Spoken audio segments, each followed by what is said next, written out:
Welcome to the Eye on Annapolis Local Business Spotlight. There are thousands of locally owned businesses in the area, some small and some large. Some you may know and others you don't. But one thing they all have in common is a great story, and we want to share it with you. Join us every Saturday as we talk to the founders, the owners, and the managers of local businesses you have come to know and love, and those you will come to know and love. Now here's your host, John Frenay, with this week's Local Business Spotlight. I love when I get to a building that I've never been, but I've seen a zillion times as I'm going up 97 with a little red band up top. We're at the Firemark building, and up on the top floor, we're with Joe Adavinola, who is the president, is that the right word? Yes, sir. Of the IAFF, which is the International Association of Firefighters, and it's the local 1563. You want to shorten it down, it's the fire union. It's the fire union, yeah.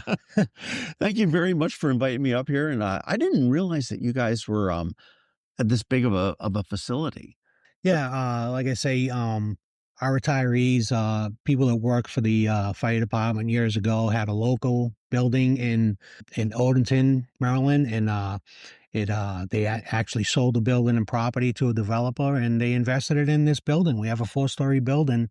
That's probably the only 4-story building for the IAFF on the East Coast. That's awesome. And for those that, obviously we're not video here or anything like that, but for those that are listening, you can tell that Joe is a native Glenburnian. Pasadena. Originally from Boston, I'm going to presume with the accent there, but we wanted to talk and find out about it. I mean, we've talked, we try to get out and talk with, all sorts of aspects of the government and, if you will, and the people that make our world so good. And as the union, I mean, we all know that unions make great signs. You protest well and say, we want more money and we want more benefits, but that doesn't set you apart from any other person on the planet. Right, we all want more money and more benefits and everything else. But you guys are so much more. I mean, for your active firefighters, as well as your retirees and the community. I mean, you're always out there. I mean, what precipitated this discussion was back in December, you guys did a big, huge coat drive. Yeah. For the elementary school. And I was like, wow, that's kind of a non-firefighter-ish thing to do. Yeah. So our local has a motorcycle group, men and women that love to ride motorcycles, both active and retirees. And each year we do a coat ride to different districts in the county, to schools that have brand new coats that are donated by our members. And we ride in the middle of December in the cold and ride to these schools. And we usually have Santa hats on. And we give these brand new coats to kids in schools that need them. Just sort of a question just popped into my mind about you, and you are the president of the local union. I mean, how does that happen? I mean, you are a firefighter. Yes. And so I grew up in a big union family. My father was in the labor's union in Boston. He was a shop steward for many years. I kind of just grew into being a union employee. Before I became a firefighter, I was a machinist. I worked for an airline for 20 years, and I retired. I joined the fire department once I was in Maryland. And it's been the best choice I've ever made in my life. I love this job. I know several firefighters, and again, you're not alone on that. They say it's the best job. I mean, how does somebody become known? I mean, are you running calls right now today?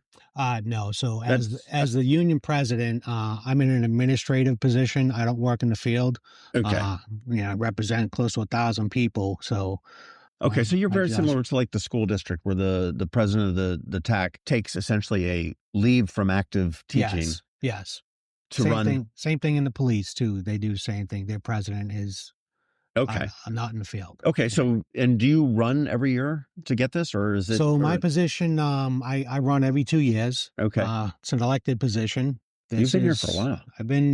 I've been president for 10 years. Before that, I was a vice president for several years. And before that, I was a battalion rep for several years. So I've been in this union, had a position here for a very long time. I'm going on my 21th year of service. Thank you. I mean, it's I don't know if to say thank you or congratulations or a little bit of both, but it's it's busy. It's a busy position. You want to make sure you're taking care of everybody's needs and making sure that the department's following the rules and regulations that they put out, and they're abiding by our contract that we negotiate. And so, yeah, it's very rewarding. I work, I work for the people. I mean, we have some of the bravest men and women that do this job on a daily basis. I mean, they put their life on the line every day. They really do. I mean, I was joking with somebody when I was telling them I was coming up to talk to you, and they said, do we have enough firefighters in the county? And I said, no, because I think everybody needs to have an EMT and a firefighter in their house. Okay. Yeah. If you've ever seen me try to navigate my cat on the steps in the morning or try to cook bacon, you know damn right well I probably need both. But I mean, you said you've got about 1,000 active. Represent about 1,000 active firefighters and paramedics from the ranks from captain all the way down to firefighters. We operate out of 31 fire stations in the county. We do have staffing issues that we've been working on collectively with the department since I've been president. We're trying to get that national minimum staffing level of 4 put out by the NFPA, which is National Fire Protection Association. We've been working with the department and the county executive council members. It's just been a long time in the making. Okay? We need more firefighters. Absolutely. I mean, that's the bottom line here. Obviously, dollars plays into role. You're not having the issue like the police departments are. I mean, the current political climate. Okay, you guys aren't the bad guys. Okay, the police are a little bit more of the bad guys, and that they aren't, but they're perceived as that. I mean, personally, you could pay me to be a firefighter. I have to probably up that pay an awful lot more to make me be a cop today. I would not want to be a police officer. I hand it all to those men and women that put the uniform on every day and protect us. That's a job that's highly scrutinized. Mm-hmm. In our industry, in fire department, we have an application process. We have hundreds, if not thousands, of people that show up to take the test to be a firefighter in Anne Arundel County. So it's not a matter of candidates that want to come in here. No, we have the numbers have gone down, but we still have hundreds, if not thousands, of people apply to be a firefighter in Anne Arundel County. So if County Executive Pittman decided to open up that faucet that spits out dollar bills, you'd have no problem filling up. We can fix our staffing problem in a couple of years. Okay. Yeah. Right now, we're to meet the minimum standard of 4 firefighters showing up on an apparatus, we're about 500 firefighters short. It's disconcerting. I mean, I know way back when I used to do volunteer firefighter, and I mean, it was, when the whistle blew, whoever first got there started up the truck. If you were able to drive it, then you drove it. If if not, then you did that. But I mean, some of these engines in the past, I don't know whether it is now, were going out with just a driver. Yeah, several years ago, we had that situation in this county. We were able to fix a lot of the staffing issues with the one driver only going out the door. So right now, out of 31 fire stations, we have 4 stations that meet the minimum standard of 4 firefighters on an apparatus. The other stations go out the door with a bare minimum of 3 firefighters on an apparatus, which is good. I mean, we've made some really good progress in the last several years. Well, equipment doesn't put out fires. Right. And I mean, when you get to a fire scene, I mean, for those that don't know, I mean, the driver typically is a pump operator. Yes. Who's got to get out and hook up and ideally you leave somebody off to hook up to a hydrant. Yeah. You move up there, the pump operator gets out, 2 people go in to fight the fire. Hopefully, And then that hydrant man comes back on up and joins and helps, as the air runs out and everything else. So, NFPA and NIST, which is National Institute of Standards and Technology, they've done many studies on, the more firefighters you have on an apparatus, the faster you're going to put out a fire or make a rescue. It would attract victim. They write the standard on fire, so their minimum staffing levels are 4 going out the door on a piece. I mean, many jurisdictions around us, they do that already. They've actually, as firefighters, we encounter so many different situations on call. So, you kind of learn to, adapt and overcome each situation. This local has tried to adapt and overcome the staffing problem for many years. Previous administrations, they wouldn't add any firefighters. We went to a fourth shift. They never hired that shift, so we were understaffed tremendously. So, we've been making progress, but the progress isn't coming fast enough. Not fast enough. That makes sense. How many county executives you worked with and fight about the budget and stuff like that? I've worked with 3 county execs. 3 of them. Got a favorite that you're willing to say? Oh yeah, definitely county exec Pittman. I mean, he's done so much for us. I mean, we've made so much progress in his term. He's taken public safety, both in the fire and the EMS as well as the police, and really invested in it. I mean, they just launched the Arctic room in your neighbor, just a couple buildings up from you. It's fantastic. I mean, and how it can track things and Yeah. we saw the video that they put up, and just the other day there was a road rage thing that they solved with it 2 days ago. So I mean, it's important. I mean, public safety is important. I mean, nobody wants to move to an area, a county that is unsafe, right? And like you say, you can have all the brand new apparatus that, money can buy, but if you don't have the people to operate that apparatus in a safe manner, it's an expensive paperweight. Yeah, it is. It's counterproductive in a way. But okay, so let's talk about the union as far as what you guys are doing. I mean, we talked about the poker run. And you've got a Children's Literacy Day coming up? Yeah. So we work with Maryland Family Network. We spend the day with them in the month of March for child literacy. We show up on an old fire engine from one of our old retirees owns. And, the kids get to sit in the fire engine. We usually have a couple of firefighters read a story in both English and Spanish in the Family Network there in Annapolis. And they just have a great time. Like, they're there with the faculty. Some of their parents are there. And, people love firefighters. Sure. So when we show up, everybody's interested in what we do. And this is one of these things that, one of our members came to us with an idea. He took it and ran with it. And, we've been doing this for probably 7-8 years now with the Maryland Family Network. Why? I mean, why does literacy? Well, I mean, it doesn't seem it's important. I mean, it's important for us to help the community out in any way we can. I mean, these are the people that, we try to protect and keep safe. It's part of our public goodwill that we do for our residents. Another thing on that same lines is we've purchased probably 30 old newspaper display units, and we've refurbished them.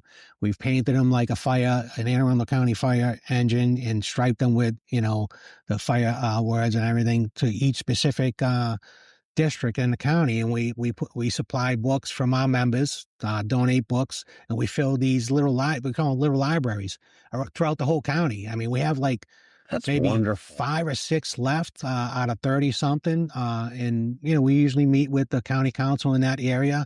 They come and they do a big photo op, and we meet the residents, and they have children's books in them that they can come and read and put them back. And then someone else gets to come and read that same book, and they're supplied by all our members donate these books for children. With the libraries, what I would love to see back when, and you're probably old enough to remember, like when you signed out a textbook. Library card, yeah. You had to put your name in the textbook, or when Yeah. you went in the library, you had the library card and you put the name. It was always sort of cool to look to see who else read it Yeah. before you. Yeah. And I wish the little free libraries would do that. It was just have a little chart there. It says, okay, well, Bill Smith read this. Oh, I wonder, I know him, and wonder what he thought of that. It's kind of neat. I mean, really sort of blow my mind in that it's not, not just okay, let's get out on the picket line and scream that we're being treated unfairly. I mean, I think the county does within their Main Street too is fairly. I mean, Yeah. obviously, it's a very difficult county to live in as far as money goes. It's very unaffordable. I know at one point I had heard that close to 70, because the way the shift worked with the fire department, that close to 70% of the firefighters lived outside of the county, and a good portion lived in Pennsylvania. Yeah. Because they could, they could roll. We have people that live in South Carolina, North Carolina, New Jersey, Delaware, Ocean City. And they just do the commute when they do the commute. They do a 24-hour shift, and they go home. We have 3 days off. It's one of the most, proficient and safest schedules in the fire industry. To It's have been proven to have the 24/72 shift. okay. And we're lucky to have that shift. Right. Well, I shift work. I commend everybody that works the shift work there because I mean that's just so it can be so brutal, and it's probably not very healthy for the for the family life and everything else. I mean, it takes a special family to Yeah. where's dad? Where's mom? Oh, Yeah. they're at work for 3 days. We make it work. I mean, the men and women we work with, like they're a second family to us. We're with them for 24 hours. Yeah. We share every secret that we have in our private lives with them. So it's like a second family to us. And I will say the first families also get really brought into it too. I mean, Absolutely. there's not Yeah. a the husbands or the wives of the firefighters or the EMT or whatever. Yeah. They're also part of the fire department too. Absolutely, yeah. I mean, the department actually does a really good display at orientation with the recruits. When we just had one a couple of nights ago, where the recruits will come in with their families, and the training academy will explain to them what they're going to go through in the next 6 months in the academy, and their families are there. And one thing that the training in the fire department does is they include their family in what that recruit is going to go through, because they're going to go through it too, and they got to be that shoulder to cry on and rest on and get support from when they're going through all these tasks that they have to do. How tough is the academy? It's pretty tough. I mean, it's not for everybody, but I think anybody can get through it if they put the time and effort. It helps to be in shape when you're going through the academy. You're going to be burning. You're going to be lifting tools that weigh upwards of 50, 60 pounds. Right. And then there's the aspect of the learning aspect. I mean, some of the classes you'll be taking are college course classes, especially for EMT. So it's difficult, but it's attainable for, I think, the average person. When you come out of the academy, do you have a paramedic? Are you a EMT or a paramedic? So when you come out of the academy, you're an EMT. Now, we do hire some recruits that have paramedics, not many, because every other They're working jurisdiction, someplace. it's tough to get those paramedics. But yeah, you are an EMT, you're a firefighter EMT. We're all cross trained at the bare least an EMT. Right. Once you do your rookie book in the field, once you're off probation, if you want to take classes to become a paramedic, the department will actually pay you to go to school and get your paramedic, which means you're going to make more money. Sure. So do we have enough paramedics in the county? Nah, no, we don't. Well, I mean, we have enough for the shifts that we're running, and but we always try to, at the latter years, I mean, it's a physical job, lifting some people that are dead Sure. weight that can't help themselves get on a stretcher or out of a bed. So it's hard on the back, it's hard on the bones and joints. We do try to, give them a break, the paramedics, and have them ride the engine of the truck a couple of times a month. So we have done things better for the paramedics to alleviate some of the stress, and paramedics are hard to come by. You guys picked me up one time. I tripped over nothing, and dead weight is a lot heavier than than live weight. And it was it helps when you have several people there, but if you don't, sometimes you're on your own and you just have two people. But true. Well, you guys, I noticed on your website, and I mean, folks can go check out AnnArundelFire.org, which is a pretty simple website, but you have a nonprofit, a foundation as well. Yeah, we have a charitable foundation. Many things, many of the goodwill efforts that we do in the county, like the poker chip ride. That started out several years ago for one of our members that was diagnosed with ALS. His name was Greg. And so we made that an annual thing after Greg had passed away from his illness. His wife wanted us to continue this ride every year and give the donations into the charitable foundation to help one of our firefighters that are in need. So that's continued. This is our 5th, 6th year doing it. That's that awesome. Ride. That's awesome. Yeah. And I mean, folks, the need is great. I mean, you, as you mentioned, I mean, you guys are putting your life on the line every day. And I mean, that sounds a little bit cliche. I mean, so is a 7-Eleven guy too, but you're willingly going into a situation that is unknown, and potentially super dangerous or not dangerous at all or anywhere in between. It anything, and, things can shift. I mean, you don't know what you don't know. I mean, you don't know what that house across the street looks like or Yeah. what, you know. It's definitely not for everybody. The thing is, like at the end of the day, I mean, anybody that puts this uniform on, they they love what they do. I can honestly say that, when I was on a very, very busy paramedic unit in Glen Burnie, Central Ave, the crew you work with, the partner you work with, the officer at the station, we had an engine and a truck there and a paramedic unit. I mean, we were busy for all hours of the day. Right. The time went by real too quick sometimes, and it didn't feel like work. We had so much fun. I mean, it's a good camaraderie of men and women that you work with every day, especially for a 24-hour period that you become family, and it's not even work. I get that. And I mean, you walk away with a good feeling because you've helped somebody. Yeah. You're going into potentially one of the worst days of the life and you're trying to make it better. Yes. Police, on the other hand, maybe trying to make it not actually, but it could be getting worse for that person. Hopefully, when the fire department comes, it's going to get a little bit better. But you guys are exposed also to just some, pardon the language, with some shit that nobody should see. Yeah. Many. Yeah. And I mean, We encounter many different situations. We go in some areas, where we're their primary means of transportation. We might be their primary doctor. We might be their psychiatrist. Just that's person the to talk frequent to. flyers that are that you hear. We help we don't get to pick and choose who we help. When Right. the call goes out, we're there to help people. I always often say to the kids in the academy when we go and give them the spiel, if someone calls you at 2 a.m. and you've been up all day, all morning, all afternoon, you get that call when you just lay down in bed, treat that person with respect. Treat that person like that's your mother, that's your father. Because at the end of the day, you're here for 24 hours. We expect you to take care of every citizen the way you would take care of your family member. That's an our hour job. 1 or an hour 24. That's right. It doesn't make a difference. But, again, you guys are seeing some things. I mean, you're seeing, bad accidents. You're looking, we've had a couple good quote unquote years, but as far as fire fatalities, we haven't had too many. I think back, some of the ones that, this is where the union does come in to help. Do you guys offer any kind of, mental counseling or is that through the county? Yeah, so there's many resources that we have in the fire department and the local union.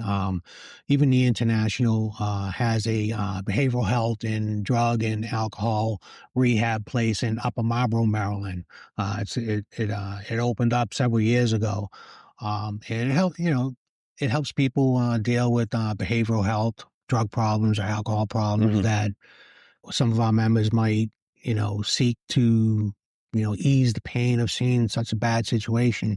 We have a lot of members that are diagnosed with PTSD.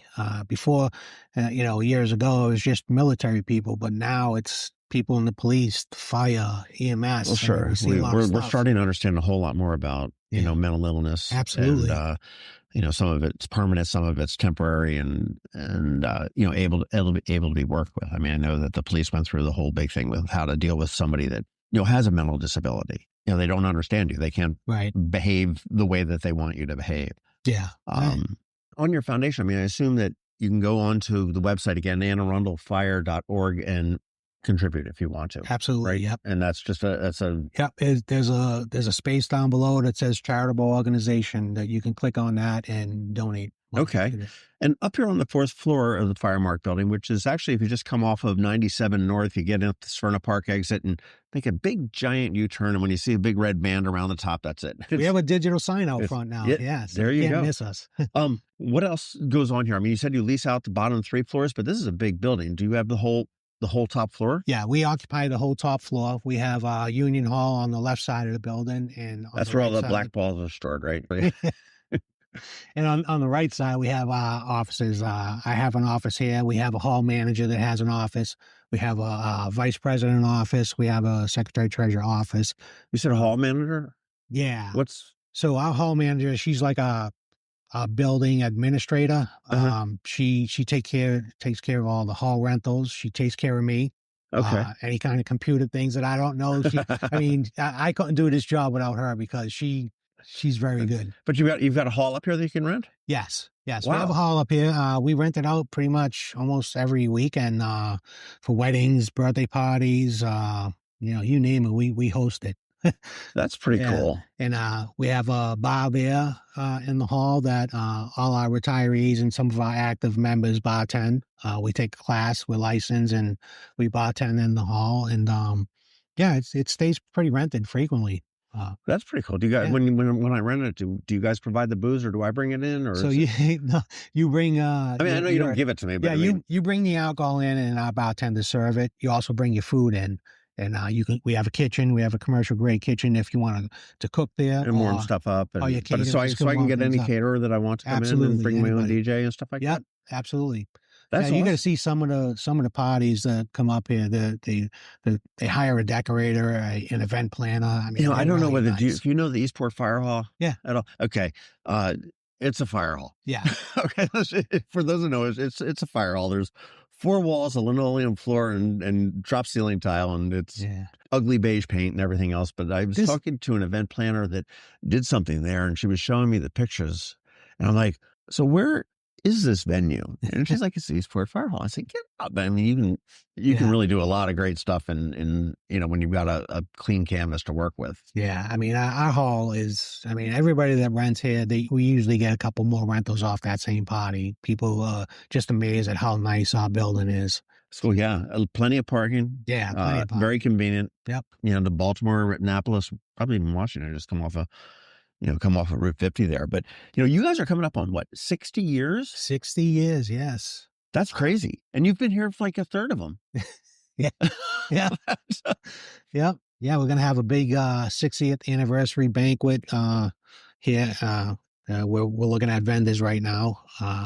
So yeah, that should be good. Will that be a public thing, or will that be It's mainly for firefighters, and the retirees and their families? some Okay. of the international people, and other Right, locals. Right. Bring a politician or two in, and Oh, they all line up to come. So one of the other things that we do here in the hall is we do a big Italian dinner every year. That's for our charitable foundation. okay. Every year we send someone to Colorado Springs for the international memorial, where if line of duty Fallen firefighters, they put their name in stone up there, and we usually send our honor guard, a couple of e-board reps, and the family of the fallen firefighter too. So that Italian dinner that we have, we raise a lot of money with sponsorships to send our people there if they die in That's line of awesome. duty. Now, out of curiosity, you said Italian here. Okay. The other, how does your ethnic background or breakdown work in the department? Do you know? I mean, are we like 50 Italian and 50 Irish? I mean, it doesn't. I think I'm the only Italian here, not for nothing. No, I'm only kidding. that's why we're doing the We have Italian all dinner. walks of life. Yeah. I mean, we have a little bit of everything, so that's what's good. Well, I know you've got the Emerald Society too, and I mean, You have the Emerald Society. Yep, they do a big event on St. Patrick's Day and the parade in Annapolis. Right. They also raise. You have fundraisers to help firefighters in need and other charities. They do a great job. Yeah. What would surprise most people? Do you have anything that I mean, that's something that you wish they knew, but is there something surprising? I mean, do you have like a helicopter that drops like No, forest fire orange stuff? no, Or we don't have no I mean- helicopters. I think when we show up, they might see a big apparatus coming, right? But they're going to see probably 2 people pulling a line off an engine to a fire while that pump operator is trying to hook up to the hydrant and make sure that there's pressure in the line. I think some residents might see a big apparatus coming and think that there's 5 firefighters coming off that apparatus, and in reality, there's really only 3 total, right? Right. So sometimes they want more done in a quicker way, and we just can't do that with that first arriving unit. So we have to wait for support, especially, going in. We shouldn't be pulling a hose in by ourselves. You're not going to pull a hose in by yourself or a charge line anyways. You need backup. Right. If you go down, you need someone with you to pull you out of there. And I think they're surprised when they only see 2 people and not enough getting done in a quick manner. We're working hard. Right. Well, let me go back to my volunteer days and tell me if I'm wrong still, because the way it used to be. I mean, if you roll up with 2 people, that's immediate water on the fire. We'll assume it's a fire. Okay. I mean, we get water on the fire immediately and get started. That truck's not attached to anything. It's got the 750 or 1,000 or 1,200, or you might have a tanker coming up or something like that with, especially South County. I mean, there's no water. You know, you don't have a hydrant, but I mean, because they don't know what they're coming into. Okay, boom, we do have a fire hose. We got 700 gallons to work with. Now, while that's happening, the other trucks are rolling in. They're radioing back saying, yes, we've got a working fire. The next one is hooking up to the hydrant, or maybe throwing into a pond, a draft, or a pool or something like that to make sure that the water supply doesn't run out. Yeah. So, you know, if anybody is ever in a situation with that, which I hope nobody ever is, but you know, they got it down. We've come a long way. You know, especially with basement fires. You know, if you show up with 3 people on an engine, like you say, the driver's trying to, you know, hook up to a hydrant and all, that officer in the front seat, he's got to do a 360. He's got to walk around that whole house building and make sure that it's not a basement fire. Because if it's a basement fire and we're going in that front door, right, if that's been it's coming right back out at you. Well, not only that, but we're going to fall through the floor and we're going to have a line of duty death. Right. So we've evolved in a way of attacking fires. So we've taught many of our people that make sure you do that 360 and make sure it's not a basement fire, because we're not going through the front door if it's a basement fire. We're going to fall through and die. How do you fight a basement fire? Just find a window? Walk around the building and check in the basement windows and see if go in through the window or a basement door and then go up. Yeah. If you need to. Yeah, it's pretty important. Well, it was great to know a little bit more about the local 1563 and folks that are interested in learning a little bit more about the fire service here in Anne Arundel County. We have one of the best. Like I say, I know several firefighters that are, you know, been here, retired from here. None of them regret their career. Oh. And you know, in the grand scheme of things, they're living in an area that they can't afford to live in, and not paid nearly enough as to what they do. And God forbid anybody needs them. You will certainly realize that is indeed the case. When you call 911, it comes right up here to Millersville, and they're on the way. Yeah, it's not a question. It's you call, they come. And one of the things we do, John, as a union, is we negotiate a fair contract, right? So at the end of the day, we want to make sure that we're competitive with our surrounding jurisdictions when it comes to pay and staffing and all that. And that's what we fight for. You know, we want to make sure our people are compensated correctly. We want to make sure that they're safe. And we want to make sure that, you know, we're getting the right training and everything. And we do that, right? So, you know, you say that, you know, it is an expensive area. I don't think anybody takes this job to get rich. Yeah. But you know, we stay competitive with surrounding jurisdictions. I wish that the county would hire more county residents, but sometimes, like you know, we have to go outside the county area and hire. You know, it's almost like anything. I mean, you know, you hear that we wish we had more of, you know, this. And I know there was a while back when they were saying, you know, we wish we had more African Americans judges. Yeah. And yes, you know, we can all agree with that. We would love to have more firefighters that live in the county and, you know, work in the county and work in their neighborhoods. But if they're not here, if, you know, if you know, Mr. IBM on his waterfront property doesn't want to be a firefighter, I mean, he doesn't want to be a firefighter. Yeah. Like, you know, I get that. You know, for what you got, you know, your about 1,000 firefighters, EMTs, protecting 600,000 people. Yeah. Over 500 and some odd square miles, I think it is.